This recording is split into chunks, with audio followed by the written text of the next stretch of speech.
that Kevin McCarthy is preparing to leave Capitol Hill. The question turns to who might replace him. And there's a very real possibility that we could end up with no congressman from Kern County. 17's Capitol correspondent Eitan Wallace joins us now from Sacramento with a look at some of the potential contenders.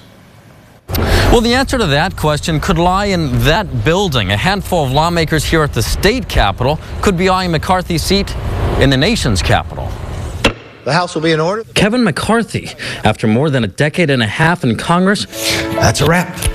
he released this video announcing by the end of the year he'll leave his job representing California's 20th congressional district, a district whose boundaries include parts of the Central Valley, including much of Bakersfield, portions of the greater Fresno area, and a large swath of the Sierra Nevada. For the first time in more than 15 years, this area will soon have a new representative. I absolutely think a Republican will have a clear path to victory when it comes to this seat. Loyola Law School professor Jessica Levinson says that's because the district is overwhelmingly red, with Republicans outnumbering Democrats by nearly 20 percentage points. If you look at the demographics here, if you look at voter trends, if you look at the fact that California really is divided between the East and the West, I think this is a great seat for Republicans to hold on to. So just who may that Republican be? Tells me that this state... Bakersfield Assemblymember Vince Fong has often been seen as McCarthy's heir apparent. He served in the Assembly since 2016, and before that was McCarthy's district director for nearly a decade. We passed a bill. Another possibility,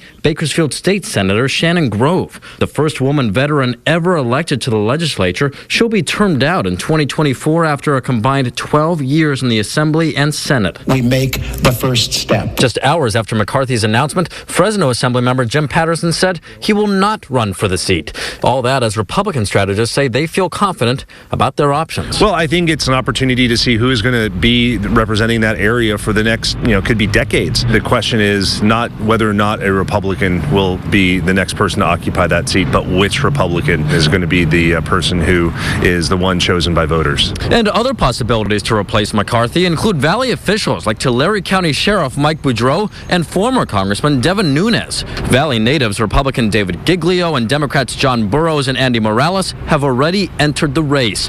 And all of this is taking place during a year Republicans hope to maintain their very narrow majority in the House of Representatives, all the more so why this race will be of national significance. Reporting from the state capitol, Eitan Wallace, 17 News.